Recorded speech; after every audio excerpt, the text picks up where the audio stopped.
Un nuage de poussière, le masque s'impose dans ce combat pour la propreté des lieux.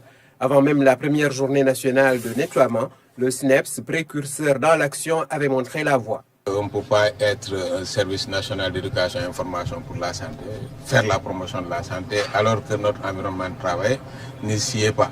C'est ce que l'on appelle balayer devant sa porte. Râteaux, pelles, balais et brouettes à l'extérieur comme à l'intérieur du service. D'où viennent toutes ces ordures? Ça n'a pas été sali par le SNEPS, mais de plus souvent par le voisinage. Donc nous, notre objectif, c'était d'aller vers ces populations, les sensibiliser.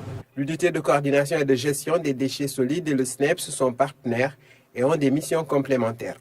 Quand les structures de l'État se mobilisent pour nettoyer, c'est un appui qu'ils nous font et donc on a le devoir de venir aussi appuyer ces initiatives. Autre renfort d'un partenaire naturel des services de santé, le service national de l'hygiène. On est venu pour une contribution. On a fait la désinfection des lieux, des bureaux et les alentours. USAID a pensé qu'il fallait apporter un appui technique, mais également un appui financier pour que cet objectif puisse être atteint.